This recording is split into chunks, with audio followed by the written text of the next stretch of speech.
Hi guys. तो last class में हमने एक्सक्रीशन सिस्टम शुरू किया था, जिसमें हमने डिस्कस किया था कि जो एक्सक्रीशन क्या होता है, removal of metabolic waste from our body. हमारे शरीर से जो मेटाबॉलिक वेस्ट है उनको निकालने की क्रिया को हमने बोला था एक्सक्रीशन। और साथ में हमने देखा था कि जो एक्सक्रीशन जो होता है वो जितने भी ये हम जो कार्बोहाइड्रेट ले रहे हैं, प्रोटीन ले रहे हैं, फेट ले रहे हैं, तो उनका मेटाबॉलिक रिएक्शन होता है उनमें। और जो कार्बोहाइड्रेट होता है उससे CO2 और वाटर, फेट से CO2 और वाटर, और प्रोटीन जो होता है उससे नाइट्रोजनस जो वेस्ट निकलते हैं। तो जो वेस्ट होते हैं उनको 3 कैटेगरी में डिवाइड किया था हमने। पहला तो कौन सा था, CO2, दूसरा H2 और तीसरा नाइट्रोजनस वेस्ट। नाइट्रोजनस वेस्ट के फिर से 3 पार्ट थे, यूरिया, अमोनिया और यूरिक एसिड। तो CO2 को तुम कैसे करते हैं, एक्सहेल करके निकाल देते हैं। कुछ CO2 जो होता है उसको हम एक्सहेल करके निकालते हैं, कुछ को H2O3 की फॉर्म में निकालते हैं, कुछ को यूरिया के साथ निकालते हैं। वाटर को हम कैसे निकालते हैं बॉडी से बाहर, एक तो हम एक्सहेल करके मॉइस्चर की फॉर्म में, जब श्वास छोड़ते हैं तब जो नमी के साथ जो अंदर की जो CO2 की वाटर होता है वो बाहर आ जाता है। दूसरा यूरिन की फॉर्म में, तीसरा स्वेट की फॉर्म में, यूरिन की फॉर्म में, पसीने की फॉर्म में। और जब वायु बाहर निकालते हैं तो उसके साथ नमी के रूप में जल का निष्कासन हो जाता है। CO2 का निष्कासन कैसे किया था हमने, CO2 का तो एयर को बाहर निकाल कर बहिर्श्वसन के द्वारा यूरिया के साथ, ठीक है, वो उसका निष्कासन किया था। तीसरा नाइट्रोजन वेस्ट जो थे उनका निष्कासन कैसे करते हैं, यूरिन की फॉर्म में किया जाता है। नाइट्रोजन वेस्ट का निष्कासन जो किया जाता है वो जो लीवर होता है उसमें यूरिया का फॉर्मेशन होता है, क्योंकि उसमें कौन सा यूरिया साइकिल चलता है या ऑर्गेनिक साइकिल जो चलता है, उसकी वजह से यूरिया का फॉर्मेशन होता है जो कि बाहर बॉडी से बाहर रिमूव किया जाता है। क्लियर। और हमने पढ़ा था जो चीफ एक्सक्रीटरी ऑर्गन है ह्यूमन की बॉडी का, वो कौन सा है, चीफ एक्सक्रीटरी ऑर्गन किडनी है। इसके बाद कुछ सहायक उत्सर्जक भी थे, जिसमें लंग्स जो CO2 का एक्सक्रीट करती है, दूसरा स्कीन जो कि जल का निष्कासन करती है। लार्जेस्ट एक्सक्रीटरी ऑर्गन है वो स्किन है, सबसे बड़ा उत्सर्जन कौन सा है, स्किन होता है। तो उत्सर्जन, मुख्य उत्सर्जन कौन सा है, किडनी है। कुछ सहायक जो होते हैं, फेफड़े हैं, स्किन है, लार्ज इंटेस्टाइन है, लीवर है, वो सब सहायक होते हैं। क्लियर यहाँ पे। अब आज की क्लास में बात करने वाले excretory structure in different group of animal. अलग अलग एनिमल के जो ग्रुप हैं उनमें कौन कौन सी एक्सक्रीटरी स्ट्रक्चर पाई जाती है जो कि क्या करती है, एक्सक्रिएशन, उत्सर्जन करती है। ठीक है, क्लियर। और साथ में पढ़ेंगे कि किडनी का स्ट्रक्चर कैसा होता है और नेफ्रॉन क्या होती है, उसके बारे में जिक्र करेंगे। तो सबसे पहले हम शुरू करते हैं प्रोटोजोआन की। सबसे पहले हम बात करते हैं प्रोटोजोआन की। प्रोटोजोआ, तो प्रोटोजोआ जो एनिमल किंगडम है, सॉरी प्रोटोजोआ जो फाइलम है, किंगडम नहीं फाइलम है। तो प्रोटोजोआ जो फाइलम है, प्रोटोजोआ संघ है, उसमें जो एक्सक्रिएशन के लिए, उत्सर्जन के लिए कोई विशेष प्रकार का अंग नहीं होता है। उसकी जो बॉडी वॉल होती है, उसी बॉडी वॉल से क्या करता है, अपना जो उत्सर्जित पदार्थ उसको रिमूव कर देता है। तो प्रोटोजोआ में कौन हो जाएगा इसका, मेम्ब्रेन, बॉडी मेम्ब्रेन,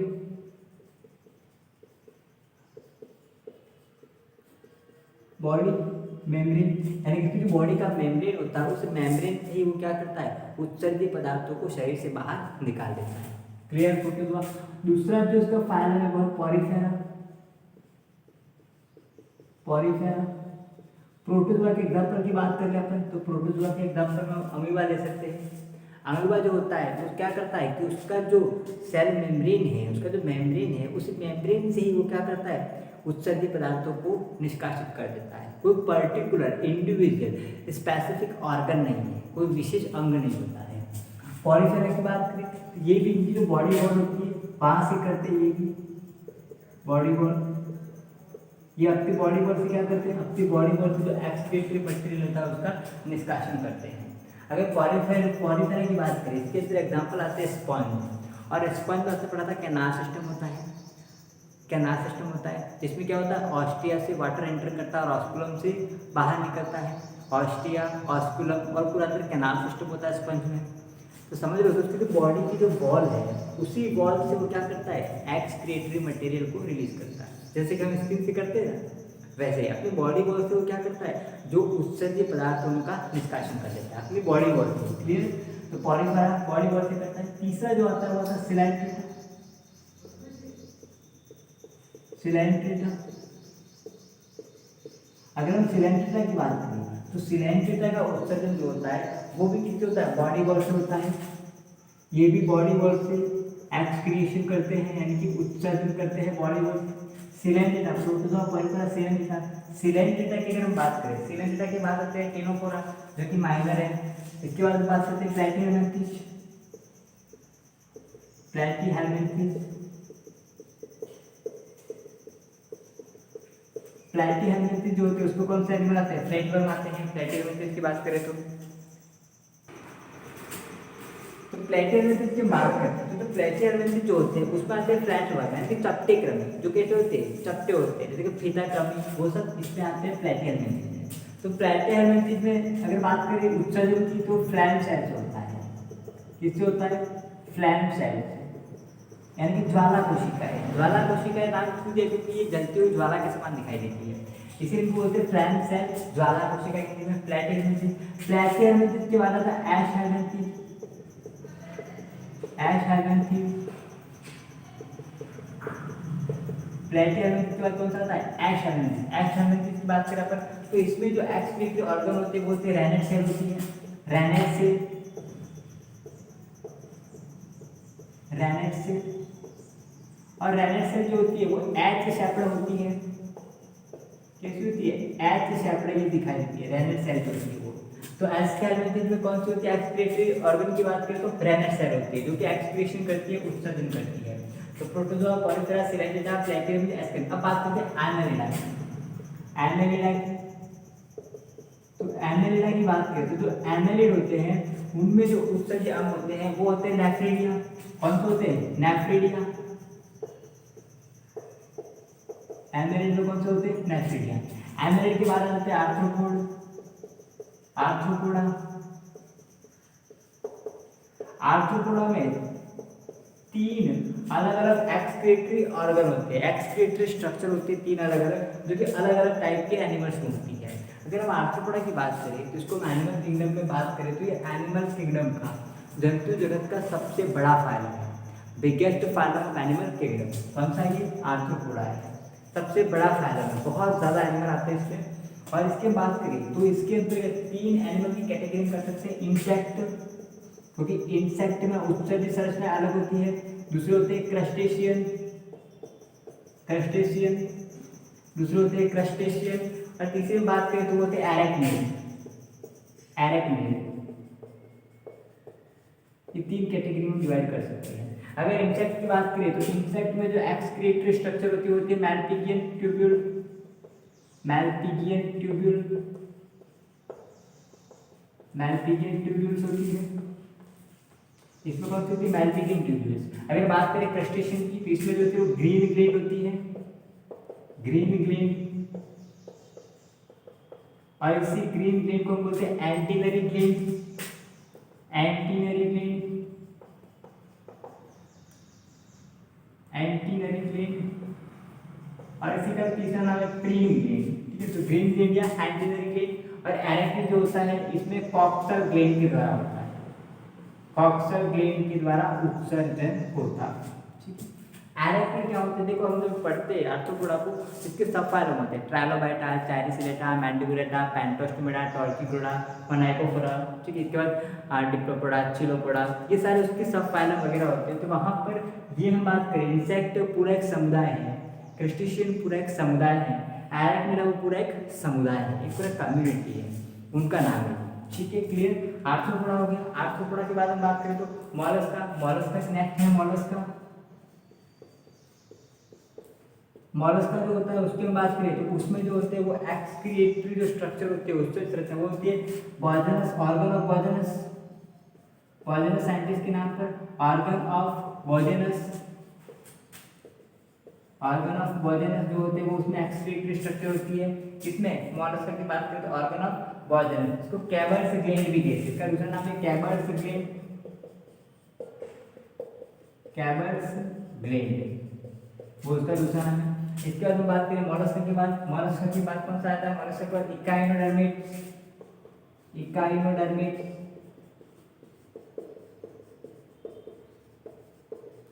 इकाइनोडर्मिट्स, जो इकाइनोडर्मिट्स होते हैं इकाई यूनिट की बात करें, स्टारफिश वगैरह सब इसमें आते हैं। इकाई यूनिट जो होती है उसमें इनकी बात करें, इसमें कुछ स्पेशल प्रकार के एक्सक्रीटरी स्ट्रक्चर नहीं होती है, कुछ स्पेशल टाइप की एक्सक्रीटरी स्ट्रक्चर नहीं होती है।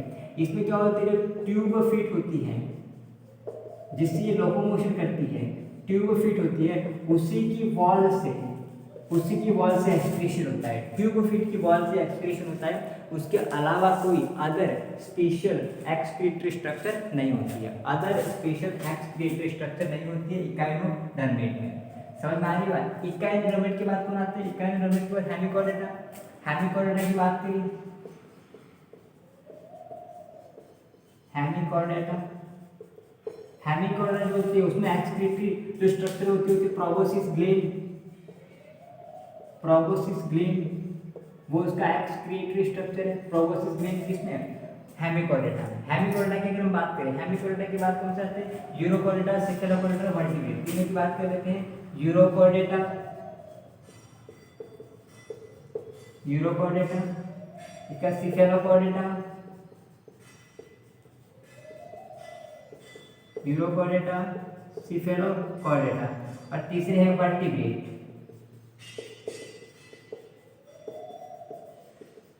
Vertebrate, Urochordata, सेफेलोकोडेटा, vertebrate. तो इन तीनों की बात करें तो इसमें होती है न्यूरल वेन, इसमें होती है न्यूरल वेन।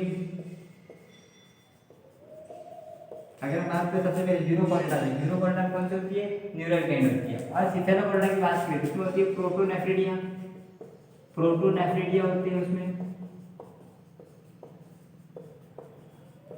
एंड लास्ट में वर्टिब्रेट, वर्टिब्रेट में कौन सी होती है, किडनी, और हमको वर्टिब्रेट ही पढ़ना है, किडनी मुख्य रूप से किडनी पढ़नी होती है।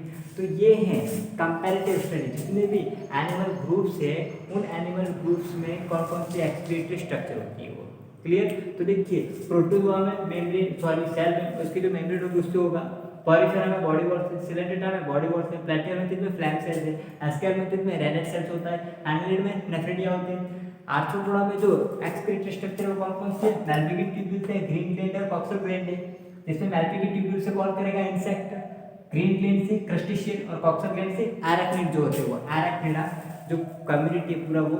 और मोलस्का में ऑर्गन ऑफ पॉइजनस।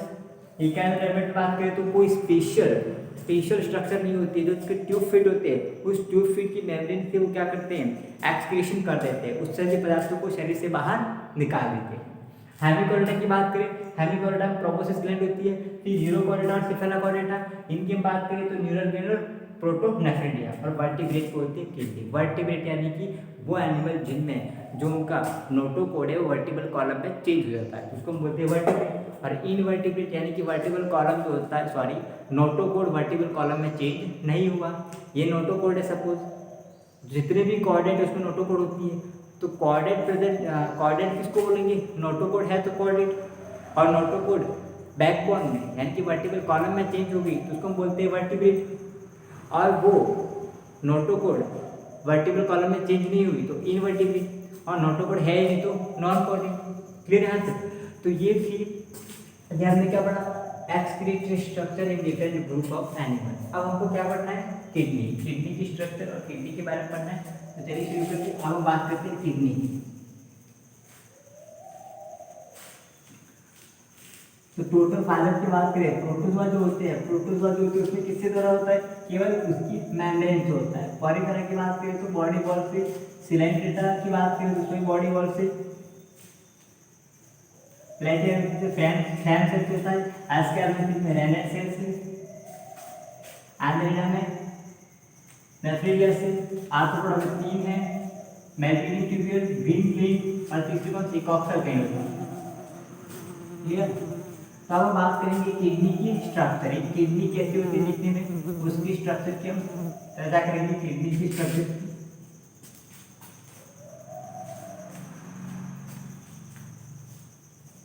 चलिए शुरू करते हैं किडनी स्ट्रक्चर, किडनी की। तो सबसे पहले बात करते हैं किडनी।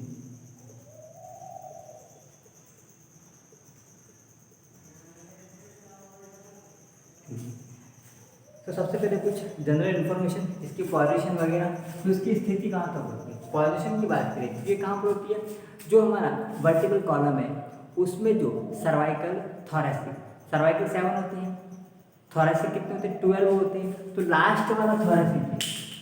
तो पोजीशन की बात करें तो T12 टू L3, यानी कि ये जो हमारा वर्टिकल कॉलम जो होता है उसमें सर्वाइकल तो 7 होती है, फिर 12 1 2 3 4 5 6 7 8 9 10 11 12 कौन सी होती है, थोरेसिक होती है, फिर नंबर और सैक्रल और कॉर्डल। तो जो लास्ट थोरेसिक है T12 से लेकर नंबर 3 उनके बीच में किडनी होती है, T12 से लेकर L3 के बीच में होती है, ठीक है, पहला पॉइंट है। दूसरे पॉइंट की हम बात करें तो कौन सी साइड को होती है, डॉर्सल या वेंट्रल, दो साइड होती है, तो बॉडी की ये वेंट्रल साइड है और पीछे वाली पीठ वाली डॉर्सल है और ये वेंट्रल है। तो किडनी जो होती है कहाँ होती है, डॉर्सल सरफेस पे, बॉडी के डॉर्सल सरफेस पे, वो भी कहाँ पर, एब्डोमिनल कैविटी। एब्डोमिनल कैविटी समझते हो, अगर हम इंसान की बात करें, देखो इंसान की बॉडी की बात करें तो ये थोरैक्स पार्ट आ गया, ठीक है, इसके बाद यहाँ पर ये जो भाग है ये थोरैक्स भाग है जिसपे लंग्स होंगे, तो ये वाला भाग कौन सा होता है, थोरैक्स होता है, और थोरैक्स के नीचे वाला भाग वो होता है एब्डोमिनल कैविटी, जिसमें लंग्स होते हैं, छाती वाला भाग वो थोरैक्स है, और इसके नीचे वाला भाग है उसको हम बोलते हैं एब्डोमिनल कैविटी, और इसके बीच में क्या है, डायफ्राम। डायफ्राम है ये जो दोनों को अलग करता है। तो एब्डोमिनल कैविटी समझो, नीचे वाला भाग जहाँ पर स्टमक वगैरह सब होते हैं वो होता है एब्डोमिनल पार्ट। तो कहाँ पर, dorsal part of abdominal cavity, abdominal cavity के डॉर्सल पार्ट में होता है, dorsal part of abdominal cavity, dorsal part of abdominal cavity.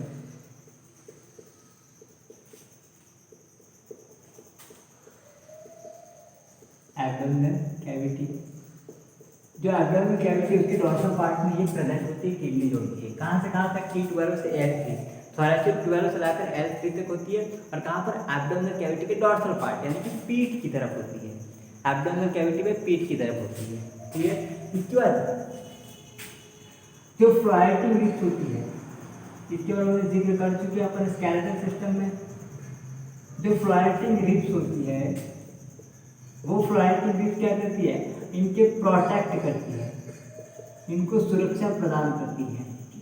Floating ribs कैसे होती है, देखो अगर हम बात करें तो ये वर्टिकल कॉलम है, और लास्ट वाली जैसे कि वर्टिकल कॉलम है, पीछे से बता रहा हूँ मैं, ये वर्टिकल कॉलम है और उस वर्टिकल कॉलम से भी रिब्स जुड़ी हुई है ना, तो लास्ट में जो दो रिब्स है वो फ्री फ्लोएटिंग है, वो स्टर्नम से जुड़ी हुई नहीं है, और उसके पीछे यहाँ पर किडनी है, समझ रहे हो। तो किडनी, वो जो फ्री फ्लोएटिंग रिब्स है वो किडनी को प्रोटेक्ट कर रही है, ताकि अगर बाहर से कोई शॉक वगैरह लगे तो उसको प्रोटेक्ट करे, उसको बचा रही है, समझ रहे हो, किडनी को।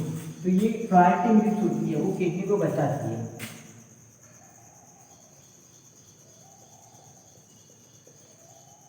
ये 10 पेयर ऑफ रिब्स होती है, लास्ट 11 और 12, ये आगे जाकर किससे जुड़ रही है, स्टर्नम से जुड़ रही है।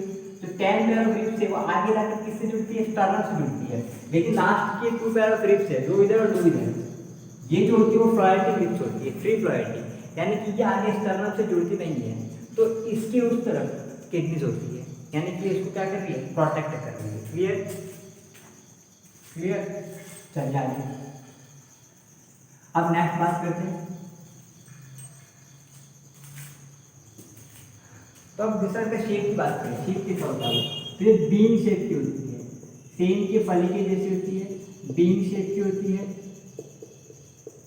अब कलर की बात कर लेते हैं, कलर जो होता है रेडिश ब्राउन होता है, रेडिश ब्राउन होता है, राजमी के जैसा रेडिश ब्राउन कलर कैसा होता है इसका, रेडिश ब्राउन होता है, बीन शेप में होता है, फ्लोएटिंग इसको प्रोटेक्ट करती है। पोजीशन की बात करें तो कहाँ तक होती है, T12 से L3 के बीच में होती है और एब्डोमिनल कैविटी में होती है। चलिए अब वेट की बात कर लेते हैं, वेट इसका होता है 120 से लगाकर, अगर इसकी वेट की बात करें तो 120 से लगाकर 170 ग्राम इसका वेट होता है, 120 से 170 ग्राम के बीच में इसका वेट होता है। अब नेक्स्ट हम बात करेंगे साइज की,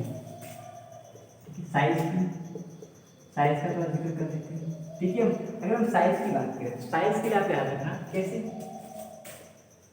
2 2 3 2 से 3, फिर 4 को छोड़ दो, 4 को छोड़ दो, 5 से लगाकर 7 तक, फिर यहाँ पर 1 छोड़ा था, 2 छोड़ दो, 7 किलो, 8 9 2 छोड़ दिया, 10 से लगाकर 12, ठीक है, और ये पीछे लगा दो सेंटीमीटर। तो ये तो होगी उसकी लंबाई, ये लेंथ है, ठीक है, ये हो गया उसका चौड़ाई, ठीक, और ये होगी उसकी मोटाई यानी कि थिकनेस। ये उसकी मोटाई है, ये उसकी चौड़ाई होती है किडनी की, और ये उसकी लंबाई होती है, यानी कि लंबी भी होती है और मोटी भी है और कुछ चौड़ी भी तो है ना। कुछ अगर किडनी की स्ट्रक्चर बनाया पर ऐसी होती है स्ट्रक्चर, तो ये तो लंबाई होगी, ठीक है, ये चौड़ाई होगी, और कुछ मोटी भी तो है ना, कुछ ऐसी उभरी हुई बना दो तो मैं, तो कुछ मोटी भी है ऐसी, पूरे स्ट्रक्चर देखा तो कुछ मोटी भी है। तो मोटाई कितनी इसकी, मोटाई की बात करें तो मोटाई कितनी इसकी, मोटाई 2 से 3 सेंटीमीटर, लंबाई कितनी 10 से 12 सेंटीमीटर, चौड़ाई कितनी 5 से 7 सेंटीमीटर। तो ये हो गया किडनी का साइज हो गया, वेट पढ़ लिया, साइज पढ़ लिया, कलर पढ़ लिया, फॉर्मेशन होगी, weight size colour and formation, ये सारी चीजें हमने पढ़ ली। अब बात करते हैं एक और स्ट्रक्चर होती है किडनी में, हाइलम। हाइलम कौन सा भाग होता है किडनी का, ध्यान देना। मैं आपको छोटी सी किडनी बना रहा हूँ, ये किडनी है। हाइलम ये वाला पार्ट होता है जहाँ पर ब्लड वेसल्स इंटर करती है और यूरेटर बाहर निकलती है। ये ब्लड वेसल्स इंटर करती है, सॉरी ज़्यादा बना दिया, तो ब्लड वेसल इंटर करती है और साथ में यूरेटर बाहर निकल रही है। तो ये वाला जो पार्ट होता है जहाँ पर ब्लड वेसल और यूरेटर इंटर करती है उसको कहते हैं हाइलम। क्या बोलते हैं, ये वाला जो पार्ट होता है उस पार्ट को क्या बोलते हैं, हाइलम। हाइलम, तो हाइलम वो छेद होता है जहाँ पर यूरेटर और ब्लड वेसल, रक्तवाहिनियाँ, ठीक है, वो दोनों इंटर करती है। तो हाइलम में क्या इंटर करता है, एक तो यूरेटर, और इसके अलावा ब्लड वेसल, यूरेटर और ब्लड वेसल्स, यानी कि आर्टरी और वेन, वो दोनों इंटर कर रही है और साथ में यूरेटर भी इंटर कर रही है। तो वो किडनी में जिस छेद से इंटर करती है उसको अपन क्या बोलते हैं, हाइलम। हाइलम समझते हैं ना, हाइलम एक छेद है, ये किडनी बनी हुई है, उसमें छेद होता है जहाँ से होकर ब्लड वेसल्स और वो सब इंटर करता है। ब्लड वेसल और कौन सी, यूरेटर, वो उसके अंदर इंटर करती है, तो वो छेद हो गया हाइलम। क्लियर। अब किडनी के बारे में चीज पढ़नी, kidney is a retroperitoneal organ. यहाँ पे मैं लिख रहा हूँ किडनी इज रेट्रोपेरिटोनियल ऑर्गन,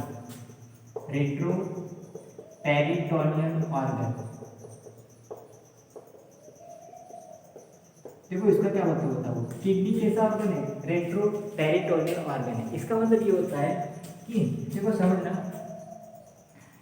मैंने ये बना दी अपनी बॉडी कैविटी बनाई, ठीक, ये बॉडी कैविटी बनाई, उस बॉडी कैविटी में यहाँ पर मैं बना देता हूँ, ये स्टमक बना दिया मैंने, ये जोड़ियों आ गया। तो ये बॉडी कैविटी है हमारी, जो बॉडी उसकी कैविटी है, बॉडी कैविटी की जो आउटर मेम्ब्रेन होती है, ये आउटर मेम्ब्रेन है, उस आउटर मेम्ब्रेन को, एक इनर मेम्ब्रेन होती है, यहाँ पे बना देता हूँ ये इनर मेम्ब्रेन, ये इनर मेम्ब्रेन बना देंगे।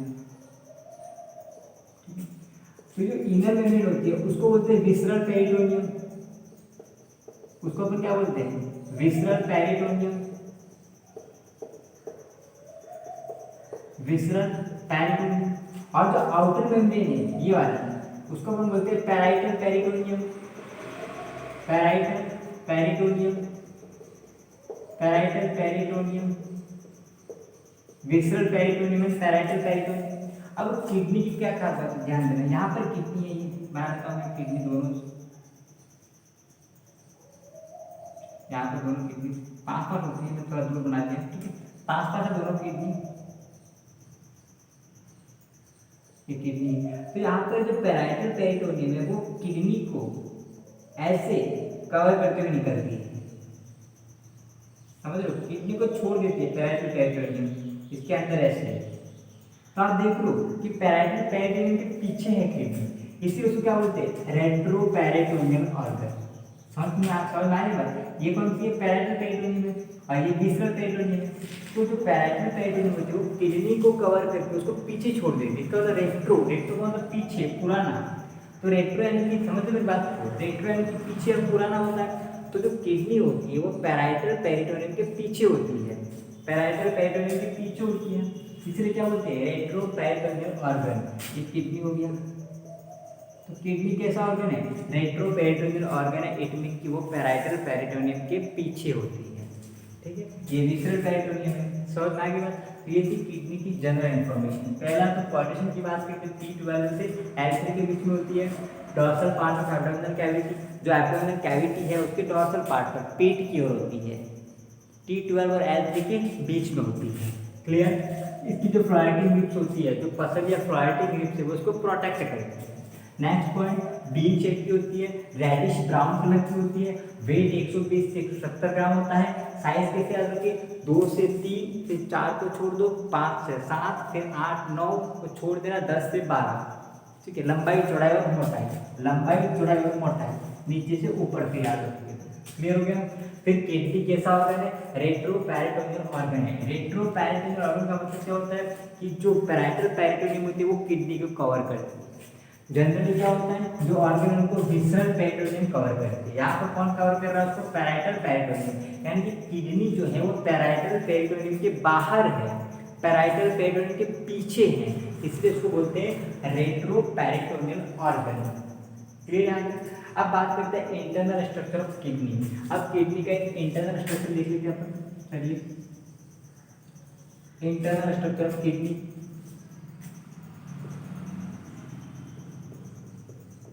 इंटरनल स्ट्रक्चर ऑफ किडनी, अंदर से किडनी कैसा दिखता है वो? Internal structure of kidney. Kidney जो होता है उसमें आपने पढ़ा होगा कि बहुत सारे उसमें क्या होते हैं, बहुत सारे नेफ्रॉन होते हैं। एक किडनी में 1 मिलियन तक, 10 लाख तक नेफ्रॉन होते हैं। वो नेफ्रॉन किडनी के अंदर होते हैं। अब हम देखेंगे कि उस किडनी में नेफ्रॉन कहाँ होते हैं और किडनी एक्चुअल में दिखता है।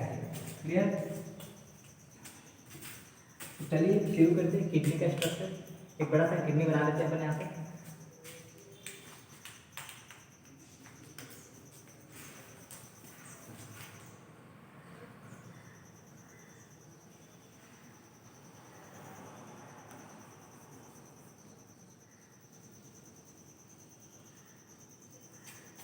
ये किडनी हो गया जो बीन शेप का होता है। अब उसको हम सेक्शन कटिंग करके दिखा रहे हैं, ठीक है। ऐसे सेक्शन कटिंग करके हम दिखा रहे हैं अंदर कैसा होता है किडनी के अंदर वो। तो ये किडनी हो गया। अभी जो किडनी जो है उसके यहाँ पर आउटसाइड है, इस किडनी के बाहर की तरफ जहाँ पर फेट जमा होता है, यहाँ पर पूरा क्या होता है, फेट का लेयर होता है। अभी फेट का लेयर जो है वो क्या करेगा, इस किडनी को जो शॉक लगेगा बाहर से, कोई धक्का वगैरह, पंच वगैरह, मुक्का वगैरह लगता है तो आपको कुशन इफेक्ट लगता है। यानी कि वो उस धक्के को क्या कर लेता है, एब्जॉर्ब कर लेता है। ये जो फैटी पेट कर रहे हो आप, ये जो पेट का लेयर होता है, ये जो पेट का लेयर होता है वो क्या करता है, पेट का लेयर जो होता है वो क्या करता है, शॉक को, यानी कि एक्सटर्नल शॉक जो होते हैं उनको एब्जॉर्ब कर लेता है। एक्सटर्नल शॉक को क्या करेगा, एब्जॉर्ब कर देगा। तो किडनी जो है वो कैसा है, किडनी जो काफ़ी सेंसिटिव है और इम्पोर्टेंट ऑर्गन है हमारी बॉडी का। तो जो बाहर से जो पंच मारता है, तो बाहर से पंच पड़ता है तो ये जो फेट है वो कुशन इफेक्ट अप्लाई करते हैं, उस शॉक को, उस धक्के को एब्जॉर्ब कर लेते हैं ताकि किडनी जो है उसको नुकसान नहीं पहुँचे। क्लियर हो गया? अब किडनी के 2 पार्ट होते हैं, अगर हम देखें तो एक आउटर पार्ट होता है, एक इनर पार्ट होता है। तो किडनी के 2 पार्ट होते हैं, एक कॉर्टेक्स होता है, एक मेडुला। तो हमें 2 पार्ट कर देते हैं अलग अलग एडजस्ट करके, ठीक है। 2 पार्ट, एक होता है कॉर्टेक्स, एक होता है मेडुला। ये जो भाग होता है उसको बोलते हैं कॉर्टेक्स, जो पेरिफेरल पार्ट है ये होता है कॉर्टेक्स। और ये वाला जो भाग होता है उसको हम बोलते हैं मेडुला। ये भाग होता है उसको क्या बोलते हैं, मेडुला। तो किडनी के 2 भाग, कॉर्टेक्स और मेडुला। अब मेडुला जो पार्ट होता है उसके कैसे आइडेंटिफाई करते हैं, तो मेडुला पार्ट में मेडुलरी पिरामिड होते हैं, कुछ पिरामिड होते हैं मेडुला पार्ट में। मेडुला पार्ट की बात करें तो कुछ पिरामिड बना देते हैं यहाँ पर। ये पिरामिड तो इसके अंदर इस तरह की ये पिरामिड बना दिए।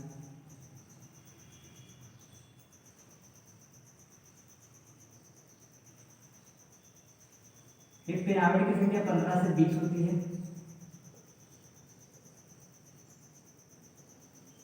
प्रकार के कुछ पिरामिड्स लगे होते हैं।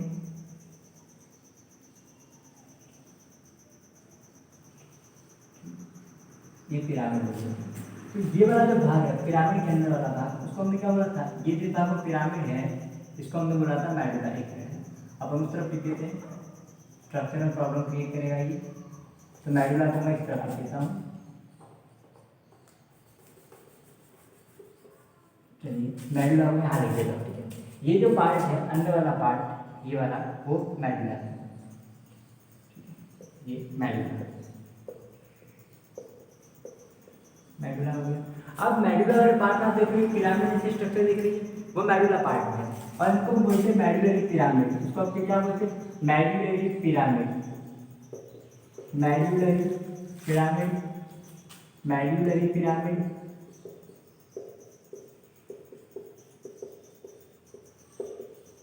इनको हम बोलते हैं मेडुलरी पिरामिड। इनकी संख्या 10 से 15 तक होती है।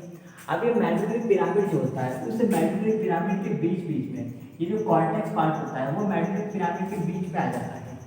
ये वाला, ये बाहर वाला कॉर्टेक्स है, ये वाला भाग, तो वो कहाँ पर आ गया, इसे मेडुलरी पिरामिड के बीच में आ गया। ये बाहर का कॉर्टेक्स हो गया ये पूरा, तो वो मेडुलरी पिरामिड के बीच बीच में आया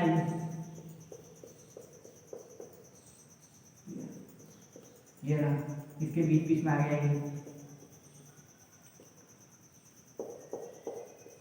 तो अब ये जो ध्यान देना, ये जो बीच वाले भाग है, यानी कि जो मेडुलरी पिरामिड है उसके बीच में जो कॉर्टेक्स का भाग है उसको बोलते हैं, उसको बोलते हैं कॉलम ऑफ बर्टीनी।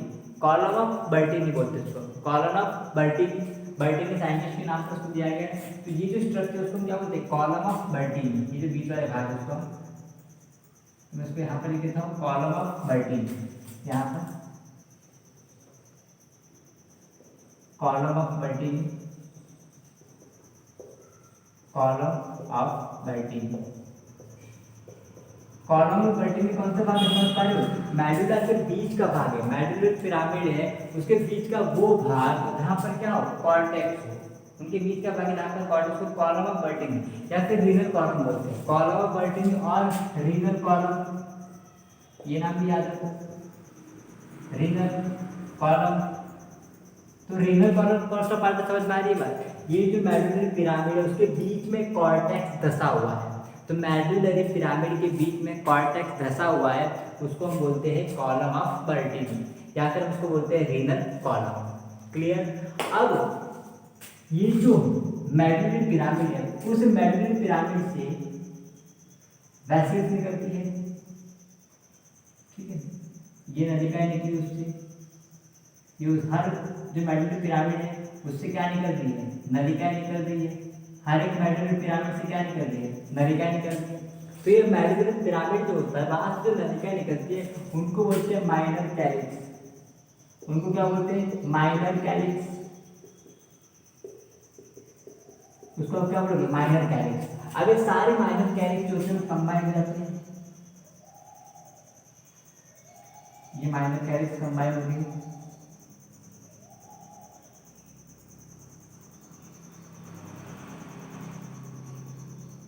अब देखो माइनर कैलिक्स, ये दो माइनर कैलिक्स कंबाइन हुए, तो माइनर कैलिक्स कंबाइन होने से ये जो कॉमन स्ट्रक्चर बनी, ये वाली, ये दोनों कंबाइन हुई वही कॉमन स्ट्रक्चर बनी, उसको बोलते हैं मेजर कैलिक्स। उसको आप क्या बोलोगे, major calyx, sorry major calyx और माइनर कैलिक्स। तो ये जो कॉमन स्ट्रक्चर बन रही है, माइनर कैलिक्स कंबाइन होकर जो कॉमन स्ट्रक्चर बना रहे हैं उसको बोलते हैं मेजर कैलिक्स। मेजर कैलिक्स सारे मेजर कैलिक्स कंबाइन होकर जो कॉमन स्ट्रक्चर बनाती है उसको बोलते हैं रीनल कैलिक्स। उसको आप क्या बोलोगे, रीनल कैलिक्स। उसको हम बोलते हैं रीनल कैलिक्स। जो मेजर कैलिक्स होते हैं वो कंबाइन होकर क्या बनता है, रीनल कैलिक्स बनता है। रीनल कैलिक्स जो होता है वो बाहर निकलता है किस फॉर्म में, ड्यूरेटर की फॉर्म में। अब रीनल कैलिक्स से बाहर निकला रीनल कैलिक्स, तो ये जो है वो क्या हो गया, ड्यूरेटर हो गया, ड्यूरेटर हुआ। तो समझ में आ रही बात, यानी कि ड्यूरेटर किडनी में जाकर ब्रांच बनाएंगे। अब ये ड्यूरेटर था, ये ड्यूरेटर किडनी में गया, तो ड्यूरेटर किडनी में जा रहा उसको क्या बोला, रीनल पैलेस। अब ये रीनल पैलेस ये किडनी का हाइलम हो गया, अभी अंदर गया तो क्या बन गया, ये रीनल पैलेस हो गया। अंदर क्या ये वाला पार्ट कौन सा, रीनल पैल्विस, और ये यूरेटर हो गया। अब रीनल पैल्विस ब्रांचेड है आगे जाकर, देखो ये इस प्रकार से ये, तो ये वाला जो भाग है उसको मैं बोला मेजर कैलिक्स। ये भाग कौन सा है, मेजर कैलिक्स, मेजर कैलिक्स, ये वाला भाग भी मेजर कैलिक्स हुआ, मेजर कैलिक्स।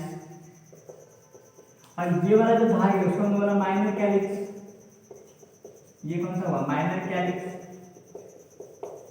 तो मेजर कैलिक्स और माइनर कैलिक्स का डिफरेंस समझ में आ रहा है। ये वाला जो पार्ट है ये माइनर कैलिक्स है, और माइनर कैलिक्स कंबाइन होकर क्या बना, मेजर कैलिक्स।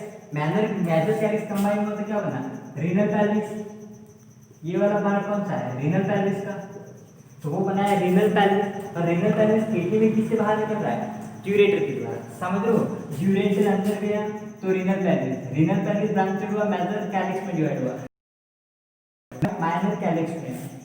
समझ में आ रही बात। तो इसमें पिरामिडल मेडुलर की बात करें, उनकी संख्या 10 से 15 तक होती है, और जो मेडुलर पिरामिड वो 8 से 12 होते हैं, सॉरी 8 से 12 अप्रोक्सीमेट जो मेडुलर पिरामिड होते हैं 8 से 12 होते हैं, ठीक है। तो माइनर कैलिक्स के 8 से 12 होते हैं, और जो मेजर कैलिक्स होते हैं वो कितने होते हैं, 3 से 4 तक होते हैं जो मेजर कैलिक्स होते हैं। वो समझ पा रहे हो कैसी स्ट्रक्चर है वो। अगर हम यहाँ पर देखो ध्यान देना, अभी यूरेटर है, यूरेटर बॉडी से बाहर आ गया, ये किडनी का हाइलम हो गया, ये किडनी हो गया। तो अब ये यूरेटर जो है जो किडनी के अंदर गया तो उसको हमने पैल्विस बोल दिया, फिर आगे जाकर ये डिवाइड हो गया, देखो किस प्रकार से डिवाइड हुआ। तो ये वाली दोनों कॉमन होकर ये जो डक्ट बना रही है ये वाली वो है मेजर कैलिक्स, और ये जो अलग अलग जो दोनों है वो कौन सी है, माइनर कैलिक्स। उसी प्रकार ये जो अलग अलग है वो माइनर कैलिक्स है, और ये जो कॉमन डक्ट है वो कौन सी है, मेजर कैलिक्स। तो minor calyx, major calyx, renal pelvis और यूरेटर। ऑर्डर समझ में आया, minor calyx, major calyx, renal pelvis और यूरेटर। और साथ में यहाँ से कौन इंटर कर रही है, आर्टरी इंटर कर रही है, और वेन इंटर कर रही है। आर्टरी जो है वो प्योर ब्लड ला रही है, उस ब्लड में यूरिया भी है। रीनल जो है वो इम्प्योर ब्लड ले जा रही है, CO2 है, लेकिन उसमें यूरिया नहीं है, ना के बराबर यूरिया उसमें, क्योंकि यूरिया का तो फिल्ट्रेशन हो गया किडनी में। किडनी को करना क्या है, यूरिया का फिल्ट्रेशन करना है। तो ये किडनी का इंटरनल स्ट्रक्चर है। किडनी के स्ट्रक्चर की बात करें तो किडनी के दो पार्ट हैं, कॉर्टेक्स और मेडुला। मेडुला वाले पार्ट में क्या होते हैं, मेडुलरी पिरामिड होते हैं। मेडुलरी पिरामिड के बीच में कॉर्टेक्स धंसा हुआ है, जिसको हम क्या बोलते हैं, कॉलम ऑफ बर्टिनी।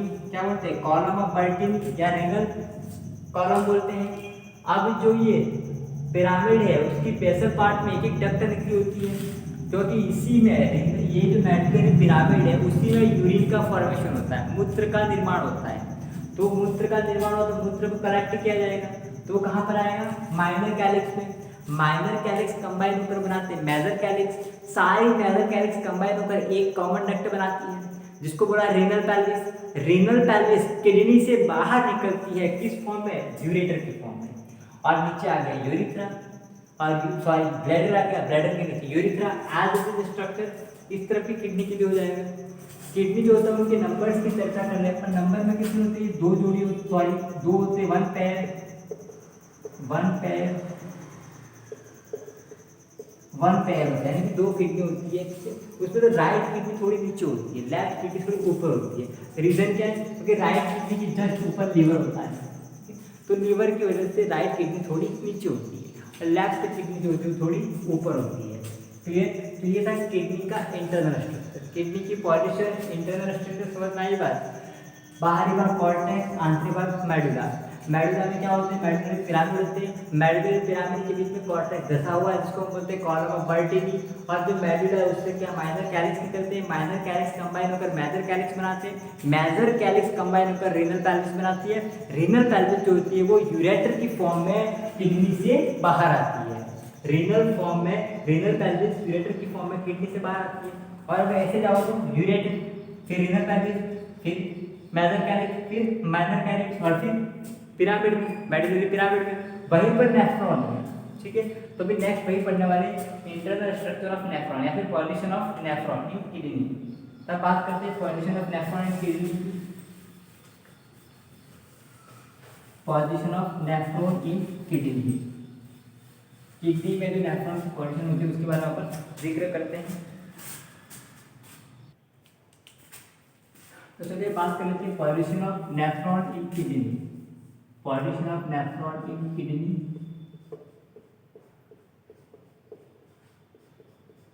नेफ्रॉन जो होता है वो किडनी में कहाँ पर होता है? Position of nephron in kidney.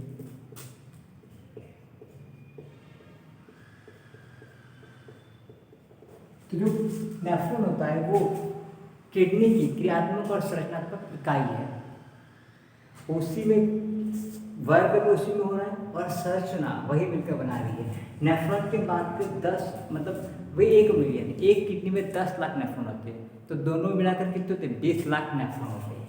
तो चलिए देखते हैं कि नेफ्रॉन कहाँ पर होता है? किडनी में। किडनी का स्ट्रक्चर देखा हमने, अब हम किडनी में नेफ्रॉन कहाँ पर है वो देखते हैं अपन। तो बड़ी सी किडनी बना लेते हैं अपन अभी।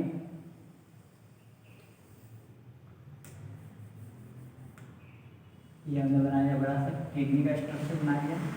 इसकी कोऑर्डिनेशन कहाँ से होती है? T12 से लगाकर L3 के बीच में होती है। T12 से L3 के बीच में होती है। ये किडनी हो गया, जिसमें यहाँ पर बीच में अपन रीनल पिरामिड बना, सॉरी मेडुलरी पिरामिड, ये 2 भाग कर दिया हमने, ठीक है। यहाँ पर बना दिया पिरामिड बना दिए, ये पहला पिरामिड,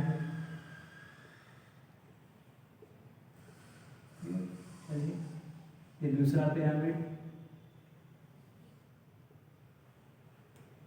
इस प्रकार से पिरामिड बनाऊंगे। तीसरा पिरामिड बनाया हमने। 10 से 12 पिरामिड होते हैं पूरी किडनी में। वो 10 से 12 पिरामिड में क्या होते हैं? 10 से 12 लाख तक क्या होते हैं अंदर? उसके अंदर नेफ्रॉन भरे होते हैं, अप्रोक्सीमेट इतने नेफ्रॉन, ठीक है। तो ये हमने बना दिया, पिरामिड बना दिया। अब इस पिरामिड में अब यहाँ से कौन एंटर करेगी? रीनल आर्टरी एंटर करेगी। यहाँ से कौन एंटर कर रही है? रीनल आर्टरी एंटर कर रही है। उस रीनल आर्टरी में क्या होता है? उस रीनल आर्टरी में O2 है, लेकिन साथ में यूरिया भी है, जिसका फॉर्मेशन लिवर में हुआ था, हमने प्रीवियस लेक्चर में लिखा था। तो यहाँ पर आ रही रीनल आर्टरी आई सपोज, ये रीनल आर्टरी अंदर एंटर हुई। यहाँ पर जो यूरेटर रीनल पेनिस अलग है, हम उसकी बात नहीं कर रहे। ये रीनल आर्टरी अंदर आ गई। अब ये रीनल आर्टरी यहाँ पर आकर क्या होती है? ब्रांच में डिवाइड हो जाती है, बहुत सारी ब्रांचेज। यहाँ पर आकर एक ब्रांच इसके अंदर चली गई, ये वाली,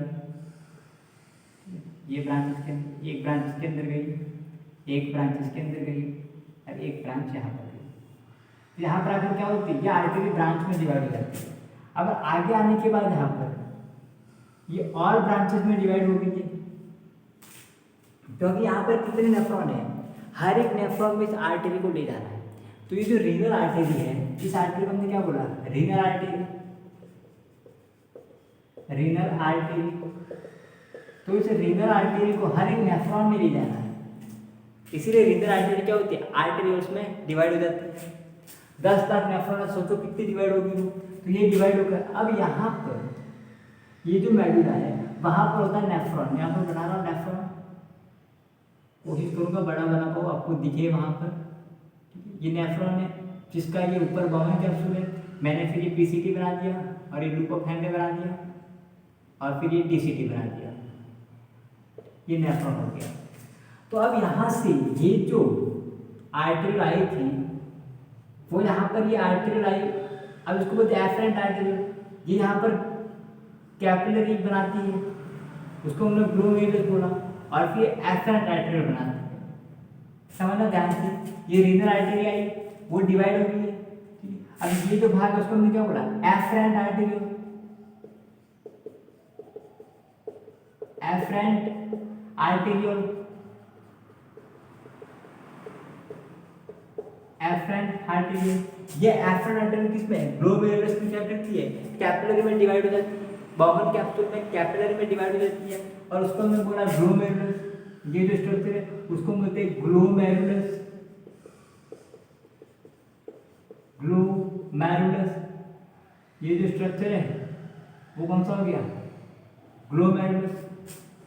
अब यहाँ पर ये अगेन फिर आगे एक कैपिलरी में, अगेन कैपिलरी में डिवाइड होती है। देखिए ध्यान समझना, यहाँ पर आर्टेरियोल था, फिर वो कैपिलरी में डिवाइड हुई, ग्लोमेरुलस बनाया। तो जब आर्टरी कैपिलरी में डिवाइड होती है तो वापस रुकती थी क्या बनाती है, वेन बनाती है। हम जनरली पढ़ते हैं तो क्या पढ़ते हैं, ये आर्टरी आई, अब वो किस में डिवाइड हुई, ये देखिए ये कैपिलरी में डिवाइड होगी और फिर आगे जाकर वापस क्या बना देती है, वेन बना देती है, ये आर्टरी, ठीक है। और ये क्या बना दिया, वेन बना दिया। और उसके बीच में ये जो होती है वो क्या होती है, कैपिलरी होती है, कैपिलरी होती है। पर यहाँ पर क्या होता है, ये आगे जाकर फिर ये आगे जाकर वेन बननी चाहिए, पर ये जो है ये क्या बनाती है, ये जो इफरेंट आर्टेरियल है, ये एफरेंट आर्टेरियल है, ये इफरेंट आर्टेरियल है,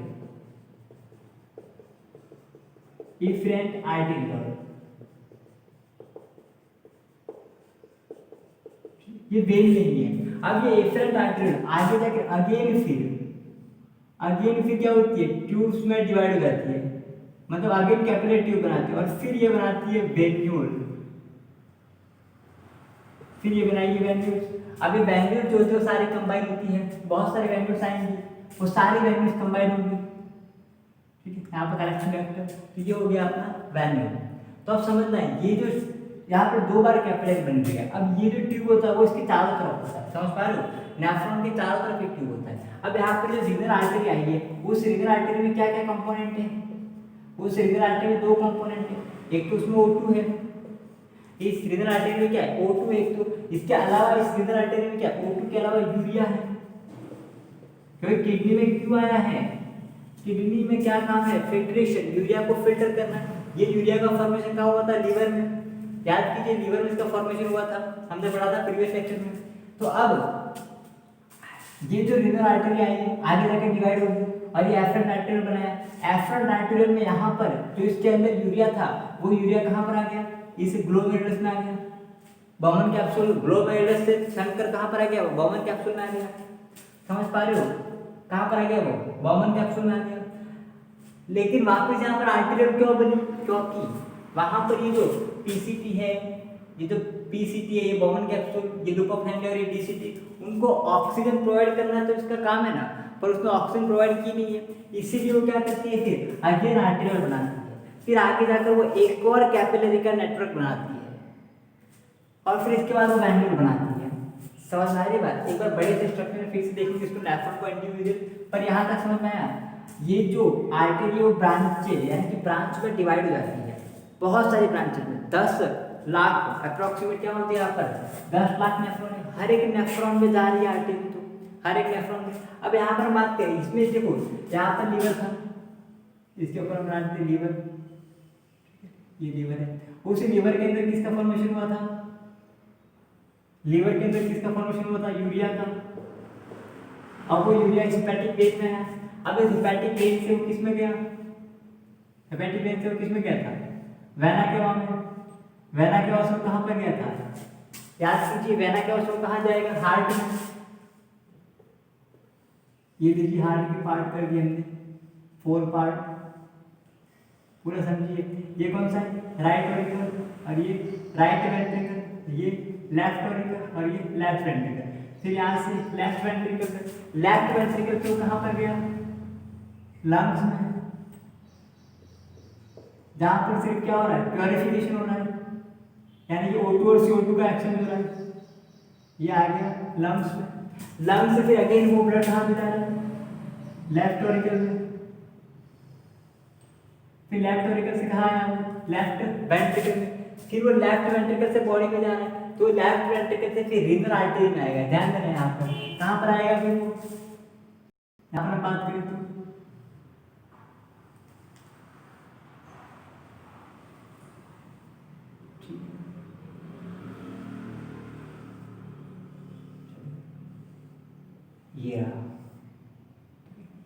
ये दोनों किडनी में जाएगा ना, दूसरी किडनी में जाएगा, तो ये रीनल आर्टरी होगी। अब बात आई समझ में, ये रीनल आर्टरी, इस रीनल आर्टरी में क्या है, एक तो O2 है प्लस यूरिया है, O2 प्लस यूरिया दोनों है ना, हम अंदर की तरफ लिखते हैं, एक और डायग्राम आएगा, तो इसके अंदर क्या है, यूरिया है, यूरिया प्लस O2 वो दोनों है इसके अंदर, तो अब वो दोनों है इस रीनल आर्टरी में। तो अब ये अंदर गया, देखो अंदर जाकर क्या हुआ, यहाँ पर नेफ्रॉन के अंदर फिल्टर हो रहा है, नेफ्रॉन के अंदर यूरिया जो किसको दे दिया, नेफ्रॉन को दे दिया।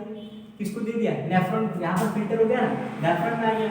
अब ये सारे नेफ्रॉन कलेक्ट होकर यहाँ पर यूरेटर में खुल रहे हैं। ये नेफ्रॉन जो है, चलिए सारे नेफ्रॉन की कलेक्टिंग डक्ट, मैं इस नेफ्रॉन को आगे ले जा रहा हूँ, और भी नेफ्रॉन होगा, वो सारे नेफ्रॉन जुड़कर, ये नेफ्रॉन किस में है, सॉरी मैंने बाहर से ले लिया, यहाँ पर ये कलेक्टिंग डक्ट होगा। फिर अब इसका नेफ्रॉन कहाँ पर खुला, इसके पेल्विस में खुला है।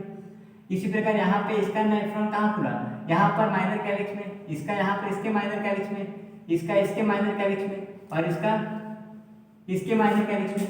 अब माइनर कैलिक्स होते वो कंबाइन हो जाते हैं। ये देखिए ये माइनर कैलिक्स कंबाइन हो गए, ठीक है, ये माइनर कैलिक्स। अब माइनर कैलिक्स कंबाइन होकर क्या बना रहे हैं, यहाँ पर ये माइनर कैलिक्स कंबाइन हो गए। मैं यहाँ पर बीच में नहीं बना रहा हूँ, यहाँ पर इसी को बाहर निकाल देते अपन, ठीक, ये वाला। तो या फिर इसी को देख लेते अपन। ये सारे माइनर कैलिक्स, समझ पा रहे हो, सारे माइनर कैलिक्स कंबाइन होकर क्या बना रहे हैं, मेजर कैलिक्स बनाते हैं। तो ये हो गया अपना मेजर कैलिक्स। इसको मैं ऐसे कर रहा था ताकि समझ जाओगे ये। और ये अपना हो गया यूरेटर। बात आगे चलते। तो अब यूरिन में जो, सॉरी ये जो ब्लड था उसमें तो यूरिया था, इस ब्लड में क्या था, यूरिया था, यूरिया प्लस O2 था। तो यूरिया जो था वो छन कर कहाँ गया, नेफ्रॉन में। यूरिया जो था वो छन के नेफ्रॉन में आ गया। अब नेफ्रॉन में इस कलेक्ट, ये जो पीसीटी है, ये लुपेफेन और डीसीटी है, और ये कलेक्ट वहां पर कलेक्ट हुआ और कहाँ पर आया, ये कौन सा पार्ट है, ये कौन सा है, माइनर कैलिक्स। फिर वो कहाँ पर आया, मेजर कैलिक्स में, फिर वो रीनल कैलिक्स में, और फिर वो यूरेटर। यूरेटर के बाद नीचे कौन सा है, ब्लैडर, यहाँ पे लगा हुआ ब्लैडर। ब्लैडर के बाद नीचे यूरिथ्रा, और बॉडी से बाहर ये यूरेटर में आ गया। समझ लो। तो अब ये जो ब्लड था, ये जो ब्लड था वो तो फिल्टर हो गया। अब ये ब्लड, ये वेन आया, वैन्यूल आया। अब ये सारी वैन्यूल कंबाइन होकर, जितनी भी वैन्यूल है सारी वैन्यूल कंबाइन हो जाएगी। अपन ज़्यादा डायग्राम को कॉम्प्लिकेटेड नहीं बनाते, सारी वैन्यूल कंबाइन हो जाएगी। और यहाँ से कौन सी निकलेगी, रीनल वेन निकलती है, ठीक है, ये रीनल वेन, क्योंकि दूसरी किडनी से भी तो निकल रही है रीनल वेन, ये दूसरी किडनी से रीनल वेन निकली। ये जो है, ये वाला स्ट्रक्चर कौन सी है, रीनल वेन है। कल की क्लास में हमने इसको देखा था, रीनल वेन। तो रीनल वेन में यूरिया कम से कम होगा, और हेपेटिक वेन में, ये जो लीवर से निकल रही है ये हेपेटिक वेन है, हेपेटिक वेन। तो हेपेटिक वेन में यूरिया सबसे ज्यादा होगा, रीनल वेन में यूरिया सबसे कम होगा। आई होप कि आप समझ पा रहे हो, बहुत इजी डायग्राम, समझिए ध्यान से। देखो लीवर में यूरिया का फॉर्मेशन हुआ था, वो यूरिया रीनल आर्टरी के जरिए किडनी में गया, रीनल आर्टरी से ब्रांचेस में डिवाइड हुई, एफरेंट आर्टेरियोल बनाया, एफरेंट आर्टेरियोल ने ग्लोमेरुलस बनाया, ग्लोमेरुलस में क्या हो रहा है, फिल्टर हो रहा है। तो यूरिन कहाँ पर, सॉरी यूरिया कहाँ पर आ गया, बॉमन कैप्सूल में आ गया। अब बॉमन कैप्सूल से पीसीटी, और यहाँ पर ये यूरिया जो था वो कहाँ से फिर ये कौन सा, माइनर कैलिक्स, मेजर कैलिक्स, और ये रीनल कैलिक्स और यूरेटर, और यूरिया फाइनली कहाँ गया, ब्लैडर में, फिर यूरिथ्रा में, बॉडी से बाहर यूरिन फॉर्मेशन हो गया। यूरिन फॉर्मेशन प्रॉपर तरीके से पढ़ेंगे अपन कैसे होता है वो, पर एक जनरल आइडिया समझ में आया। तो नेफ्रॉन की बात करें, नेफ्रॉन का स्ट्रक्चर पढ़ रहे हैं अपन। तो नेफ्रॉन कहाँ पर है, नेफ्रॉन का बॉमन कैप्सूल, पीसीटी और डीसीटी, वो तो कहाँ पर है, कॉर्टेक्स पार्ट में है, और लुपोफेंडी कहाँ पर है, मेडुला पार्ट में, ठीक है। लेकिन कुछ नेफ्रॉन ऐसे होते हैं, तो नेफ्रॉन के 2 टाइप होते हैं। कुछ नेफ्रॉन ऐसे होते हैं जिसमें ये बॉमन कैप्सूल बाहर होता है, उसका पीसीटी बाहर होता है, लेकिन लुपोफेंडी पूरा अंदर होता है, बहुत गहराई में होता है। तो आप देखो नेफ्रॉन 2 टाइप होते हैं। इस नेफ्रॉन में लुपोफेंडी गहराई में नहीं है, इस नेफ्रॉन में लुपोफेंडी गहराई में है। तो इसको हम बोलते हैं जक्स्टा मेडुलरी नेफ्रॉन, और इसको बोलते हैं कॉर्टिकल नेफ्रॉन। कॉर्टिकल नेफ्रॉन कहाँ पर है, मोस्ट ऑफ पार्ट कहाँ पर है उसका, कॉर्टेक्स में है। जक्स्टा मेडुलरी नेफ्रॉन वो कहाँ पर है, कहाँ पर है वो, कॉर्टेक्स और मेडुला की जंक्शन पर है, दोनों जहाँ पर जुड़ रहे हैं। और इसका लुपोफेंडी देख लो आप, लॉन्गर है, इसका लुपोफेंडी शॉर्टर है। ये 15% होते हैं, और ये कितने होते हैं, 85% होते हैं, पढ़ेंगे अभी। तो एक इंडिविजुअल नेफ्रॉन को अपन बाहर से देख लेते हैं कैसे होता है वो, ताकि आपका और अच्छे से क्लियर हो जाए। एक नेफ्रॉन अपन बना रहे हैं, एक इंडिविजुअल नेफ्रॉन को अपन यहाँ पर बना रहे हैं। तो नेफ्रॉन को अपन बनाएंगे, बड़ा सा नेफ्रॉन बनाते हैं। ये उसका बॉमन कैप्सूल हो गया, ये उसका पीसीटी बना है अपना, ये उसका पीसीटी बना है, ये लूप ऑफ हैंड बना दिया है, ये लूप ऑफ हैंड लंबा होता है छोटा सा बनाया लूप ऑफ हैंड।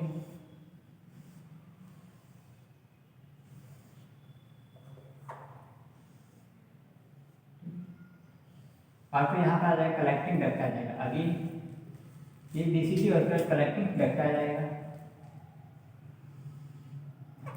एक बार इसके भाग की चर्चा कर लेते हैं अपन।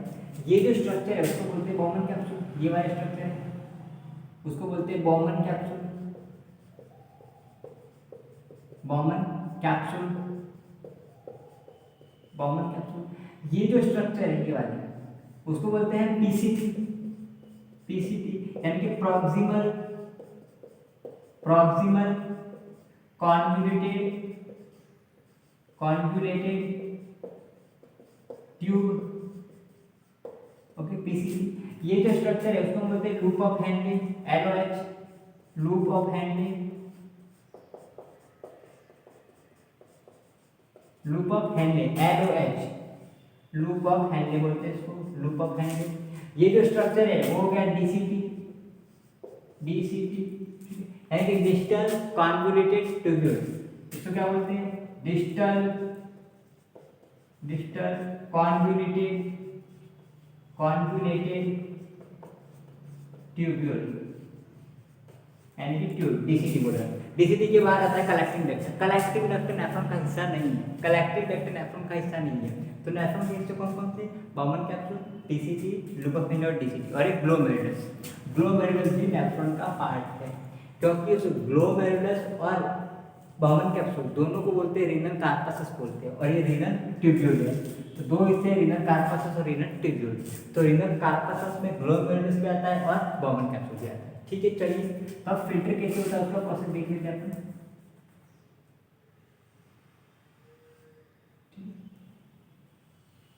क्योंकि इसके लिए मुझे बनाने हैं ग्लोमेरुलस। तो ये नेफ्रॉन जो यहाँ से नेफ्रॉन बना है उसको उठाकर यहाँ पर मैंने बड़ा बना दिया थोड़ा। तो अब यहाँ पर क्या है, आर्टरी आई, एफरेंट आर्टरी आई, ये एफरेंट आर्टरी आई। अब ये एफरेंट आर्टरी यहाँ पर आकर क्या होती है, यहाँ पर आकर वो किसमें कैपिलरी में डिवाइड हो जाती है, ये कैपिलरी में डिवाइड हो गई। अब आगे जाकर फिर कंबाइन हो जाती है और क्या बना है उसमें इफरेंट आर्टेरियोल। ये जो है वो कौन सी है, एफरेंट आर्टेरियोल। ये कौन सी है, एफरेंट आर्टेरियोल, एफरेंट आर्टेरियोल। फिर यहाँ पर आर्टे, ये क्या ग्लोमेरुलस है, ये बीच में जो कैपिलरी का डिवाइडेशन हुआ ना, ये ग्लोमेरुलस है, ग्लोमेरुलस। अब कैपिलरी डिवाइड होकर फिर फॉर्म क्या बनाती है, वेन बनाते हैं। जनरली हम क्या पढ़ते हैं, कैपिलरी डिवाइड होकर वेन बनाती है, पर यहाँ पर ऐसा नहीं है। यहाँ पर फिर अगेन डिवाइड होती है, फिर से ये डिवाइड होती है। अब ये डिवाइड क्यों होती है वो समझना। अब ये जो एफरेंट आर्टरी है उसके अंदर क्या है, इसके अंदर क्या है, एक तो CO2 है, सॉरी आर्टरी है ना, तो O2 है प्लस क्या है, यूरिया है।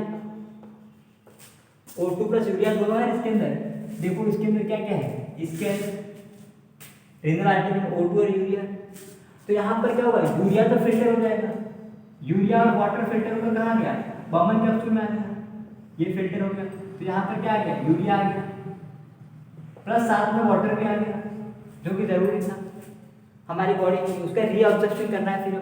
तो अब क्या होगा ध्यान देना, अब यहाँ पर O2 तो दिया नहीं पीसीटी को, ये जो बॉमन कैप्सूल है, पीसीटी है, लूप ऑफ हेनरी और डीसीटी, उनको O2 की जरूरत है, तो O2 तो उनको दिया नहीं।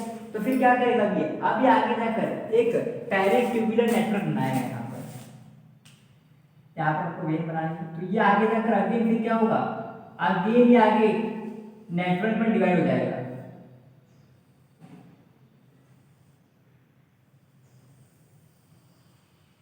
थोड़ा ध्यान से समझना स्ट्रक्चर थोड़ा।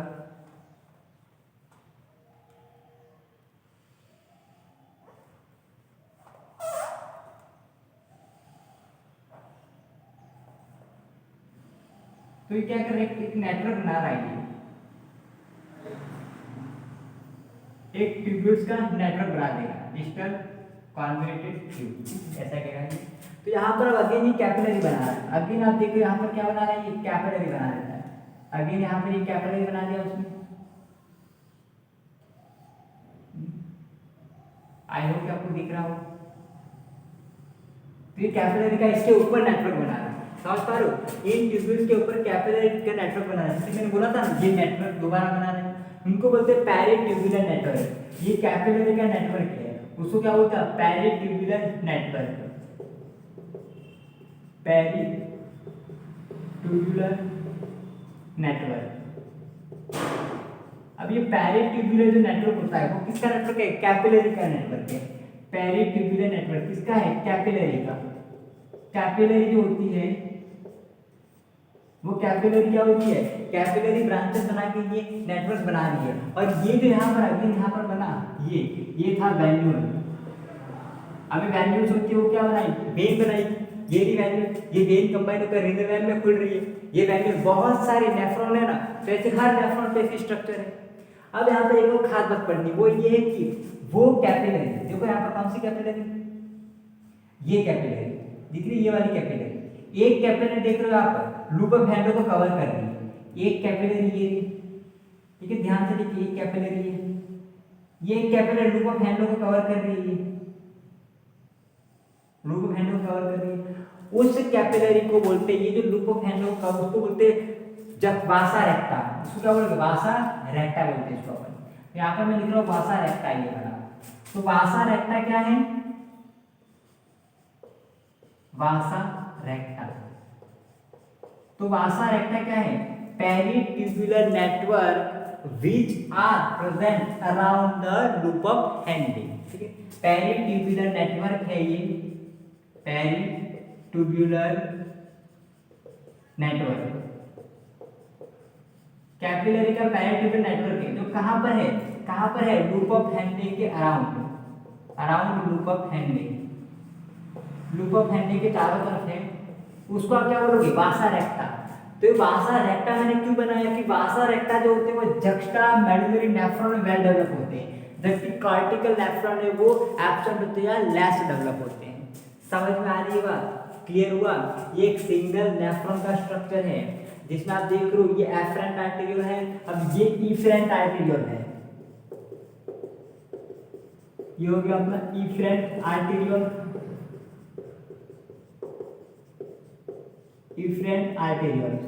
इफरेंट आर्टेरियोल अगेन फिर कैपिलरी का नेटवर्क बना रही है जो कि उस पीसीटी डीसीटी लूप ऑफ हैंडे को चारों ओर से कवर किया हुआ है। क्यों कवर किया हुआ है? क्योंकि अब इसके अंदर O2 था, वो O2 किसको देगा? वो O2 किसको देगा? पीसीटी को देगा, O2 लूप ऑफ हैंडे को देगा। और ये O2 किसको दे रहा है?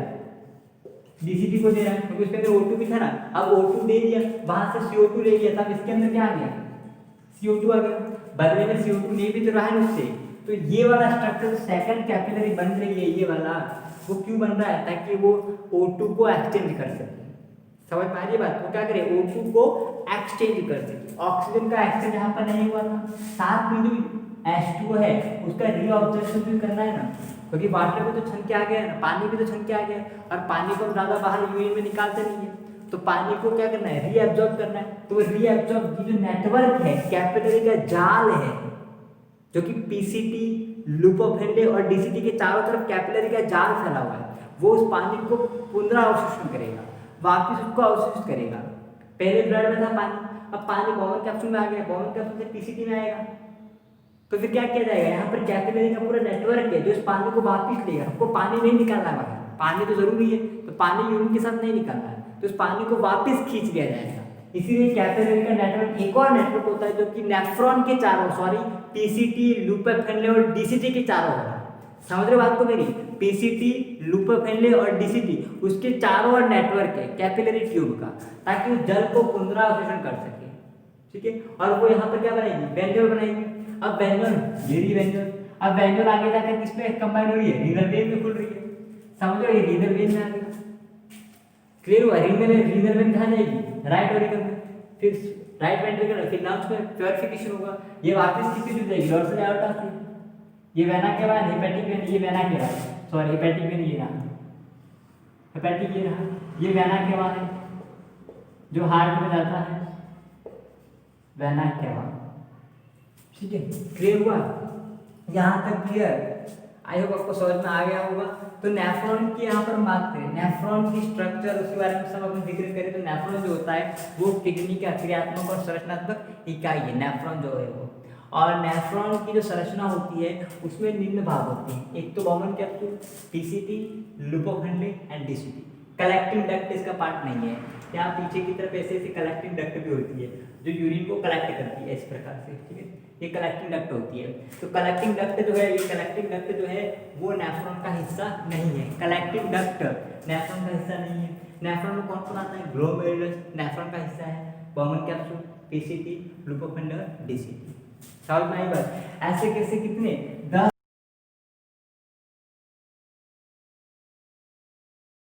क्लियर। तो आज की क्लास में इतना ही, आगे कल की क्लास में हम डिस्कस करेंगे नेफ्रॉन, उसके बाद उसके बारे में और ज़्यादा अपन डिस्कस करेंगे, साथ में अपन पढ़ेंगे ग्लोमेरुलस क्या होता है, बॉमन कैप्सूल कैसा होता है, उनकी इंटरनल स्ट्रक्चर कैसी होती है, कैसे ये जो फिल्ट्रेशन कैसे हो रहा है, कैसे यूरिन का फॉर्मेशन होगा, वो सब पढ़ेंगे अपन नेक्स्ट क्लास में। Thank you so much for watching.